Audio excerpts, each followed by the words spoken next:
It started with just a conversation. To me, it's the perfect place. And I always came back to the Dumaguete area. I was waking up in the middle of the night thinking about it, going, what am I doing? It's worth it for people to find things that they truly enjoy doing. We're dum-dums, guys are. You're gonna find that they are grateful to be with you. They're happy to be with you. You can get into trouble with these kind of girls. Don't chase the trophy wife. I could be gone for a month, come back. I know she's gonna be there. It's more fun in the Philippines, guys. Hey YouTube, Alex here. In tonight's video, I have for you an interview with my good friend Chad Foster of Chad Foster Explores. He's been here in the Philippines for a couple of years and has videos covering a variety of topics on his channel. So fortunate to get time with him. I hope you enjoy tonight's interview. Without further ado, let's get into it. I want to welcome my new friend Chad. We've had a chance to have some great discussions here. I'm sure most of you are familiar with this channel, Chad Foster Explores. I've been learning so much from him. Chad, if you could just go ahead and introduce yourself and share a bit about your channel. You bet. Yeah, Chad, thanks for the intro, man. Appreciate it. Nice to get together again. From Canada, been living in the US, and came out to the Philippines almost 2 years ago and started a YouTube channel when I first came here. Yeah, kind of life-changing experience, to say the least. From a plan to come out here for 9 months and then get back to life back in the US, to here I am almost 2 years later, and I don't see changing anytime soon, so it's good. In all of the expat destinations I've been to around the world, I've always met people that told me, yeah, well, I thought I was coming for like a month and here I am years later. It's humorous to me just how often I hear that line of thinking. A lot of people that I meet here in Dumaguete, they're at traditional retirement age. They're 65, they're drawing a pension, they're drawing Social Security. I think that guys like us are atypical here. I think that's changing, but do you ever feel like you get judged for being an atypical guy in terms of age? No. I would say not at all. I'd say, like, speaking of like foreigners that I've met, especially like here in Dumaguete, I found it to be easy to connect with people. People are curious about, this is my experience. And I know people sometimes complain about trying to meet people here and other foreigners being not welcoming, but that hasn't been my experience. I've made friends of all ages. I mean, you're 31, my friend Jerry is 82, and I met him here, and everything in between. I think it's great. As far as like Filipinos go, they might make comments that you're really young. It's kind of cool. It's like, I am? I didn't know I was young. So you get a lot of that. Like, I'm the young guy in town. Now you're the baby in town. That's definitely reassuring. I think more and more young guys are curious about it. They want to come check it out. You had a career prior to coming here. I find a lot of us in the US, we're in a rush. We have this kind of rat race vibe going on. What was the moment like when you realized you had changed from that rush mentality to a more laid back, calmer version of yourself? Right away? Man, I was in the rat race. It was years in the making. So like I had a inclination that I wanted to come to the Philippines years before I came. It started with just a conversation with a coworker who's from the Philippines, and I was burnt out working in healthcare. And so I was like, not frantically, but I was busting my ass to try to figure out how I was gonna pull away from work to be able to come over here and take a big sigh of relief. So I worked on investing in real estate and getting a couple of rentals together, and then it was a lot. I mean, I was burning the candle on both ends. And so when I arrived here in the Philippines, it was an immediate, oh wow, I'm here. And you know, seeing the cost of living right away and how it takes the pressure off, and the bit that I was earning from my rentals was enough to carry me along, and the pressure was gone, man. So it was kind of an instant thing. And then YouTube came around and started to become my new focus. But even when I'm really busy with that, it doesn't feel like work half the time. Like I don't love editing and stuff, and there's days where you're just grinding it out. Like it is work for sure. But compared to working in nursing homes and some of the drawbacks of my career, I was grateful for it, but you know, it's so different. And so, yeah, man, it's been a stress relieving, nothing but 95% positive change in my life coming over here for sure. That's so relatable, and I think, you know, sometimes some people might be like, Chad, he's a young guy, why would he want to live in a retirement community? I've gotten that too. I grew up in a retirement community. You've obviously spent time around a number of senior citizens, so this isn't a population that is totally foreign to you, right? I know that you've traveled around the Philippines, you've been to different parts. What makes you pick Dumaguete over your other options? Good question, because coming back here after traveling around for about a year and a half and getting a good feel for Manila, Cebu City, even like province areas that I really liked, Leyte, Biliran, Surigao, Bohol, a bunch of places. I needed to think like where was going to be the right fit for me. And I always came back to the Dumaguete area. It always felt like home. I think the people I connected with here, to me, there's so many advantages of living in this area. And now that I'm back, I'm seeing more and more reasons, like more reasons why I made the decision, but I'm even more excited because I've found some new things even since coming back here. So easy to make friends here, I find.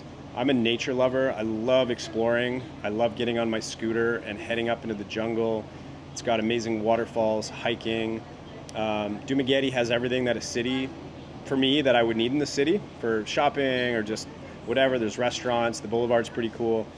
And it's busy though. So you can get out of Dumaguete. Like it is loud and there's traffic and congestion. And then you have Valencia 25 minutes away, which is for me perfect. It's a little quaint little town.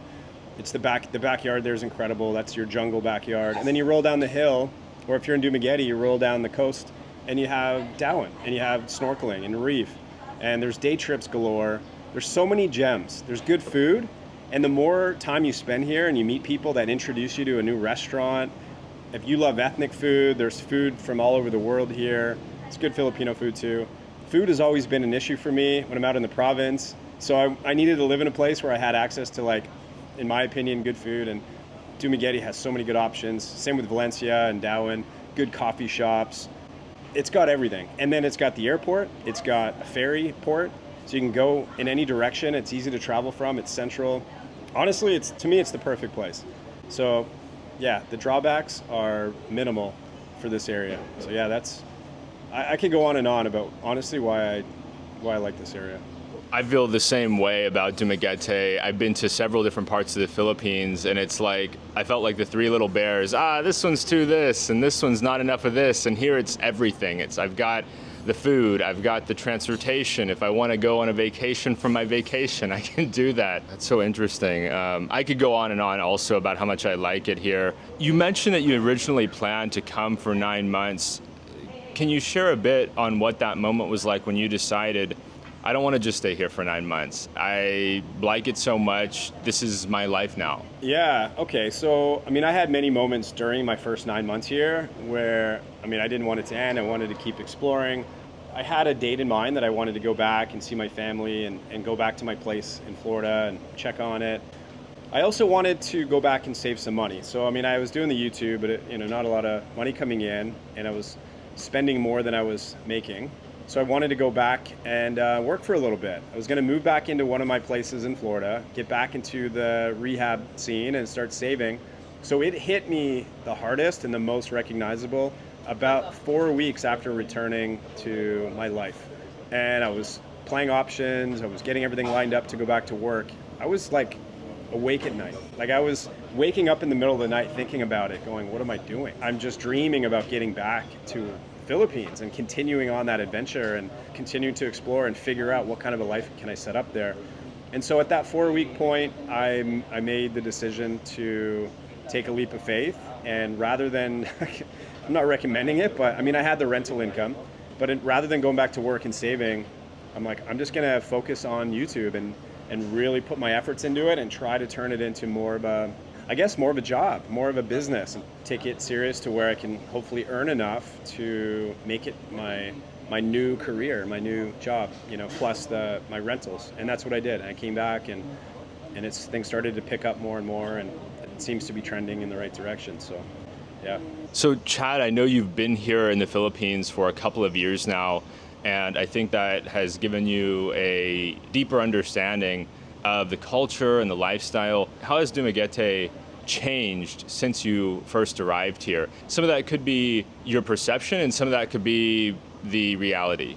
The most noticeable are the physical changes. Like when I first came here, one thing that I noticed was that I can see there's construction, they're building new restaurants and they're building new things, which is a sign of growth and and some of these areas are like, they seem kind of trendy and nice, and the architecture is pretty nice. And so you kind of see the direction that things are going. And I'd say over the course of a couple of years from the first time I came here, it just continued on that trajectory of going up in for me, a positive direction, pouring money into certain areas, actually many areas. You see people building like residential homes and apartments and things like that. There's pretty high demand, I think, for rentals here, not just from foreigners, but also Filipinos moving here. There's work opportunities here. But culturally, and as far as the vibe here, I haven't noticed too many changes. I mean, I found it to be friendly from the beginning.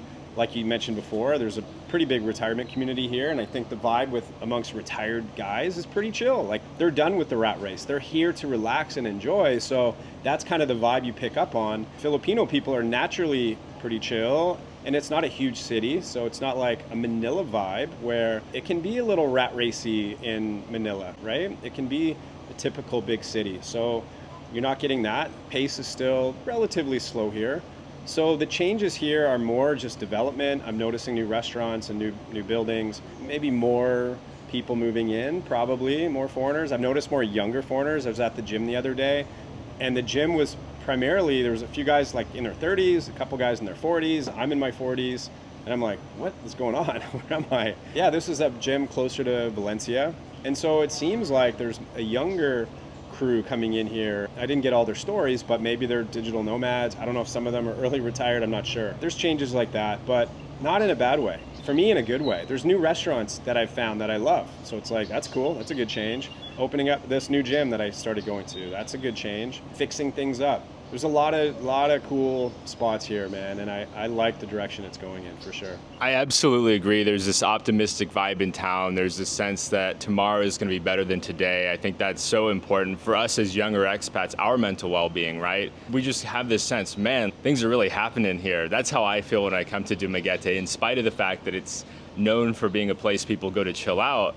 It's improving. There's all these new changes and new things coming up. The Philippines is rapidly developing. Changing to a little bit of a different tack, you were a successful guy back in the US. You had your rentals, you had your career. I think there's some of us wondering, why would a guy like Chad, who's on the up and up in his career and his business, why wouldn't he just stay in the US, right? Why wouldn't he pursue the American dream? Why is he taking this massive risk in some people's minds to go halfway around the world to the Philippines? Yeah, easy to answer that. For me, it was a grind. Again, I'm grateful for my job that I had, and I worked hard to go back to school to get it, and it was a good opportunity to work and save and meet some cool people and all of that. But there wasn't a day that went by that I got up and went to work that I didn't think, okay, how am I gonna, what's my exit plan? You know, like, I wasn't excited to go to work. It was just, I had to go to work. I had to pay the bills, and I had some goals for savings and investing. So that's what drove me for my life there. But it drove me because I had a vision of a life that had way more balance, and I had way more time to do the things that I wanted to do. I couldn't get there fast enough. Like, I was just go.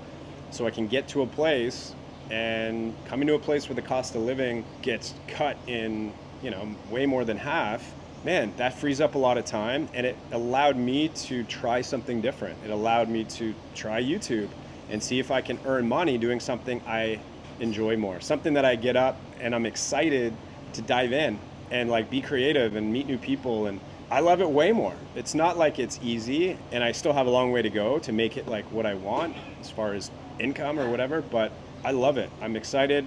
I feel like there's no ceiling. I feel like I'm in control of it. It's up to me how much I put into it, and it's worth it. It's worth it for people to find things that they truly enjoy doing.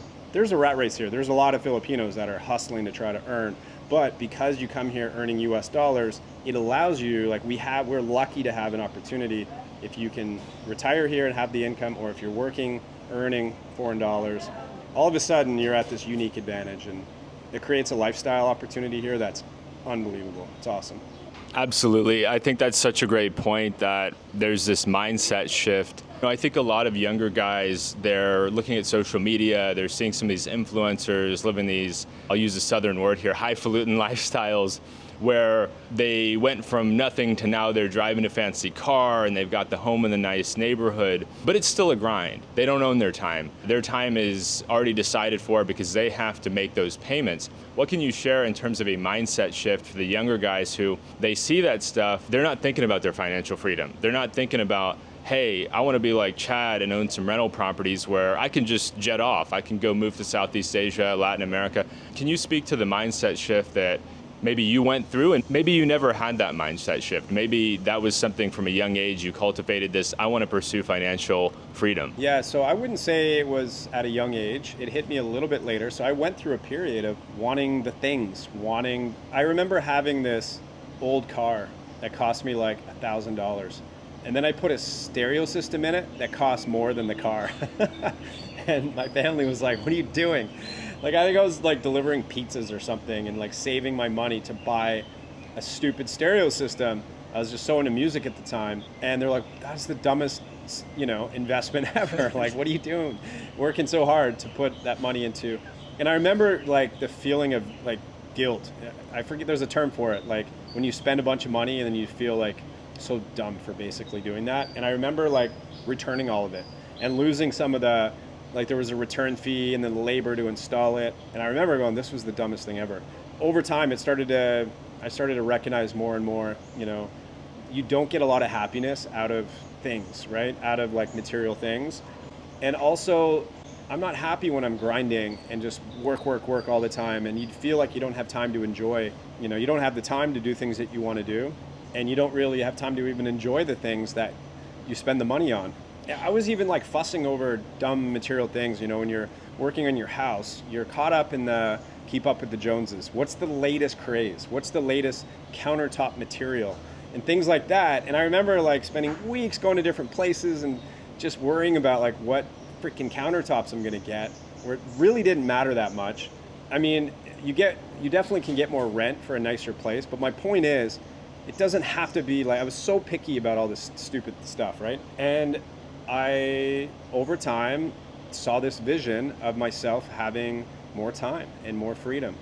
And so I started looking at my money being spent into things that were going to earn me my money, right? Like if I buy a house, I want a house hack. I want to find a way to turn my property into a revenue stream. That was the sole purpose of me buying.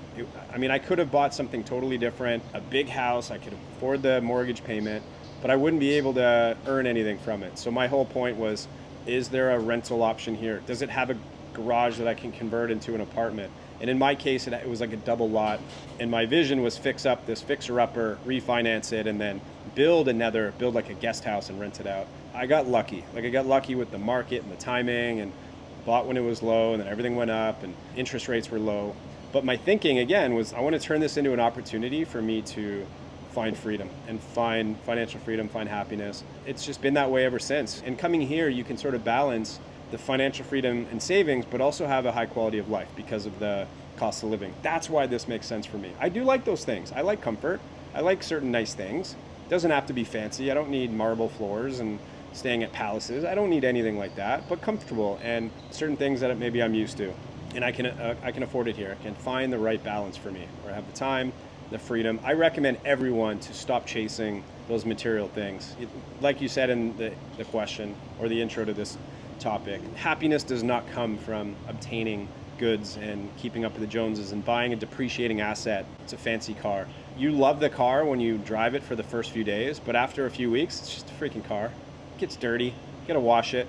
And then you start thinking about how much money you're socking into it. And then you start to resent and hate the car. You know what I mean? It's not worth it. It's just not. That's all I have to say about that. I grew up in a lake town, and this common phrase that would go around, I know because my grandfather bought a boat. The two best days of boat ownership are the day you buy the boat and the day you sell the boat. And everything in between sucks. You're paying primo for that gasoline on the lake, you've got to pay the docking fee, you've got to pay somebody to clean it, or go get up on Saturday morning when you're supposed to have the day off and go wash your boat. So it just becomes this giant time and money sink. The joy of things wears off very quickly, and then you're left with the reality. We talked a bit about dating. 2/3 of young men in the Western democracies are single. There's a lot of content coming out about the guys going overseas to date. Historically, there have been some negative feelings about it. Oh, she's a mail order bride. What do you think young men have to gain or to benefit in terms of the differences in dating here in the Philippines versus dating back home where we're from? Like everything, there's pros and cons to everything. And I don't want to say that like dating and relationship opportunities here are perfect. It's not like this paradise where you can just show up and they're at the airport chasing you, pick me, like it's not like that. Well, In a way, it kind of is, but the problem is the ones that are waving at you and throwing themselves at you that a lot of foreigners end up with are not really the type that are not going to be like that genuine, let's just say wife material or whatever, because there's a lot of pitfalls here too. However, there are many, many good ones too. And what I think is unique about Filipinas and the opportunity to meet a good partner here, right off the bat, I think you're going to find being with someone, you're going to find that they are grateful to be with you. They're happy to be with you. They appreciate you. They will do things to show you their appreciation for being with you. Everyone talks about their caring and they'll look after you. That's definitely true. And I think there's definitely a thing that a lot of Filipinas do desire a relationship with a foreigner. And a lot of it's genuine. And there's just culturally here, they're drawn to foreigners. There's even those that don't need money. My buddy is dating a girl who's wealthy in the Philippines. She just always wanted to be with a foreigner. She just likes the idea of it. There's other reasons why. So culturally, you're coming to a place where you're appreciated, and there's a lot of draw to being with a foreigner. There's a lot of pitfalls. There's a lot to learn. You can find yourself in bad situations if you're not careful. Yeah, whatever age you are, there's a lot of good Filipinas here for you. For older guys that experience ageism back home, where your value like the way people look at you, they value you less as you get older. They look at you as someone that's not as capable as you get older. They look at you, this is just generalizing ageism, but it's a thing in the West. I mean, I experienced it a lot just working with older people and hearing their stories. You're not looked at like looking for romance and looking to have fun and be youthful is almost frowned upon. Like you should dress old and act old if you're old. Where here, flips upside down. Your value goes up. You're appreciated. You're looked at as someone that has wisdom and maturity. And a lot of younger girls, you know, within a range, have genuine intentions and would love to be with an older, mature guy for those reasons. They don't want the games. They don't want the young, immature guy that they can't trust or whatever. They'd love to be with an older guy with experience and learn from. And it's culturally accepted here. So what a unique opportunity for a guy to come here and feel appreciated and feel young again and have all these new opportunities. So for all ages, it's a great place. But there's a lot to learn and figure out. I want to mention it again, like it's not perfect. And there's a lot of guys are frustrated here trying to meet someone. But there's some ways around that, but it takes time. And maybe you can explore that more in future videos. I talk about it a lot in my videos too. Chad does a great job with a lot of topics, but I think one of the things that stands out in terms of value for us younger guys is covering dating. And I think he does the topic justice. I think he's respectful. I think there's a lot of nuance in the topic to go over. What's the biggest misstep that you see younger guys make when they come over here? I mean, young guys, old guys, I think guys are guys a lot of the times when it comes to girls, and I think the mistake or misstep is pretty common across the board. Now, this depends on what the intentions are. If a guy wants to come here for a genuine relationship of some sort, the most common thing guys do is get distracted and go down the wrong path. And like I said, there's a lot of Filipinas that are the first ones that you're going to come in contact with. They're the ones that are all over the dating apps. They're the ones that are putting the effort in to meet someone. A lot of those girls that are metaphorically waving at you and throwing themselves at you, you can get into trouble with these kind of girls. And a lot of them are younger, super hot, and they're giving guys attention that they're not used to back home. We are cavemen sometimes, like we're dum-dums, guys are. And when we have these cute girls that are giving us attention, or if we're online and we're swiping, a lot of times guys will sort of go after or pursue someone, even if in the back of their head, they're like, this is probably not the type that I should pursue or should be with, but she's so cute. Oh, and she's giving me attention. Oh, I got another message from her. Okay, I'm gonna meet her. Next thing you know, you're spending a lot of time dating, or some guys getting into trouble or handing money away and things like that because they're caught up in the guilt or whatever these girls are doing to plant the hardships and stuff like that. There's a number of things. I can go into detail of a lot of stories of guys that I've met, talked to about how they're down a lot of money because they were hoping this girl was gonna be their trophy wife. In fact, I just talked to someone a few days ago about this whole thing, and he spent so much money on her, and I'm trying to steer him away. He's like, but I've already invested so much, and that's his reasoning to keep going. Like, this girl is not genuine, man, you know? So these are the kind of things that guys can get into trouble with. Don't chase the trophy wife because they are here and they're very cute and they're giving you attention, and try to focus on the things that you know, like write some things down. And so you can remind yourself of what you're actually looking for, and does that person meet that criteria? And if there's red flags early on, don't ignore red flags and don't ignore your intuition. Like if your gut is telling you something, 9 times out of 10, you're probably onto something, and it's not worth it. There are so many single Filipinas here. We've all made this mistake to some degree, where you just let it slide, or you'll just let a few red flags come in, and you know, the same thing. She's so cute, getting the attention, that affection can be overwhelming. Stay true to what's on your list, even if you don't write it, you just know it, and stay true to your intuition. You kind of know if you're going down the right path or not half the time. You somewhat answered my question. One of the things that I wanted to dig into, there's young guys, they're watching you, they're like, man, Chad's living the life.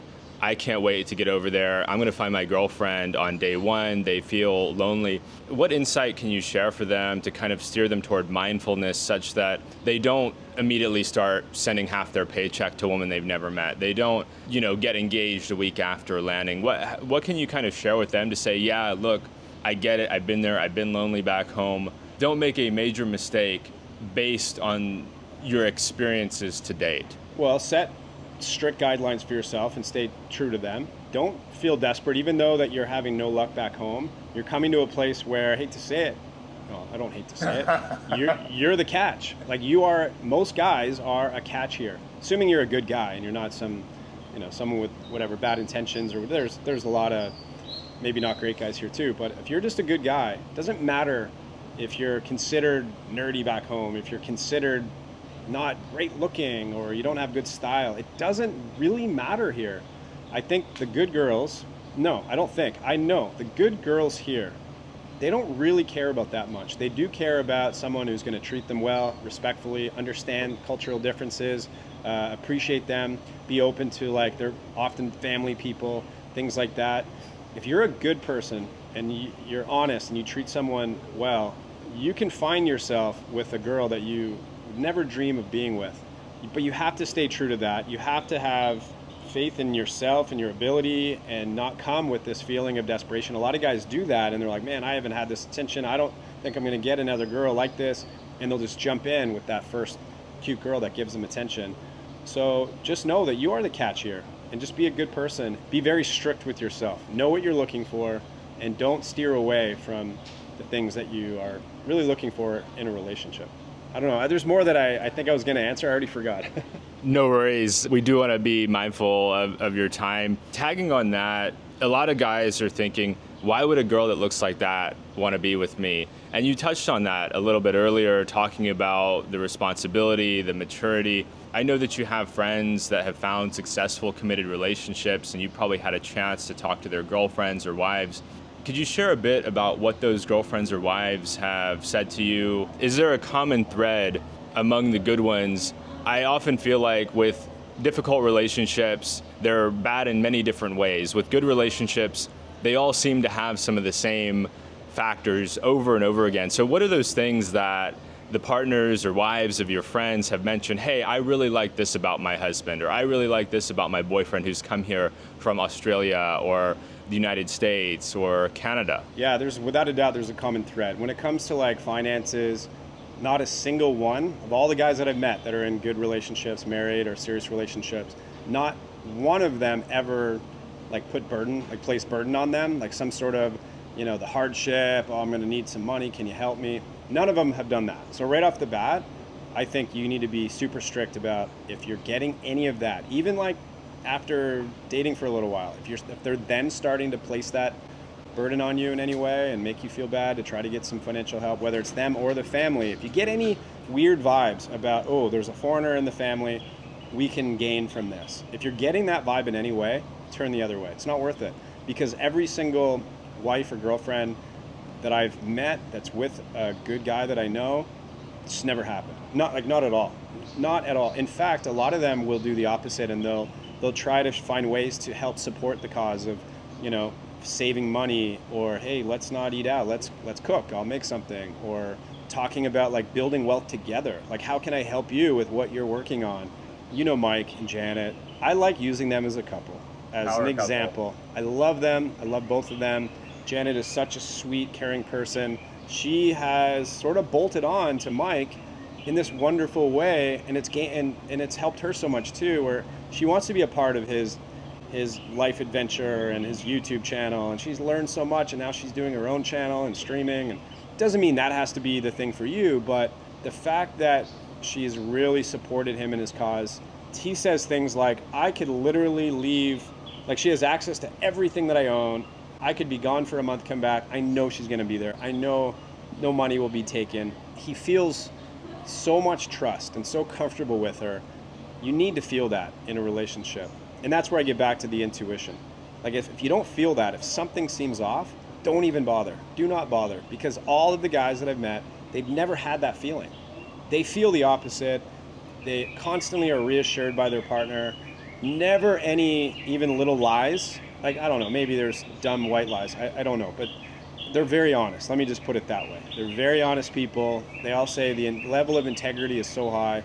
To me, these are the key things, and this is what you gotta stick with, because that's a common thread amongst every couple that I've met that are successful. Have you ever met a guy who disqualified a few ladies early and then later found his long-term partner and was glad that he was patient? Paul, who you know as well, Paul here, old dog, his story's kind of like that. Like, he came here and he's open about it. He's made videos about it. He dated and he didn't know what he was looking for. He didn't even know if he wanted to settle into something right away. And it wasn't until a few years where he met his now wife where everything changed. And he kind of, what he saw with her and the interactions were such a high level of this feeling of trust and this feeling like she doesn't want anything from me. She doesn't want my money. She wants to help me. Like, it kind of hit him that way, and he had a vision of seeing, he always says, like, I could see myself with her way down the road. Like, it was a clear path and a clear vision that he was comfortable with. And I learned a lot from that with him too. Like, when I'm meeting someone, like, can I see myself with them? Yeah, maybe now it would be fun, but can I see myself with them way down the road? Does this seem like the right fit for me through thick and thin, through all of it? And so that's how he kind of describes it. I think that happens a lot with guys here. Some guys get lucky. Some guys can find someone right away. I don't want to say it's not possible. That helps if you really, really know what you're looking for and you don't do those things that I was saying. You don't get distracted by the wrong type. You don't waste your time with that, essentially. And if you really know what you're looking for and that person comes about and you're ready, that's another thing. How ready are you, really? Because a lot of these girls, they're ready. And things move a little quicker here, too, and you got to sort of juggle that a bit. But are you ready to talk about the serious aspect of committing with someone? And a lot of Western guys nowadays, especially, and girls over there, we have this mentality of we're reluctant to commit. Like, we're so self-absorbed, we have our own life, we're independent, guys and girls, committing to someone and changing our life to cater to them. And it's like, oh, I mean, I'm guilty of this. Like, I've been so focused on my own thing, and I've made the mistake in the past, and I've been married. And so now the next time I want to make sure it's the right thing. But if you really know what you're looking for, it's going to help you a lot. I don't know, I'm steering away from the original question. What was the question again? About, taking time before they meet someone. Right. Okay, I'm on track.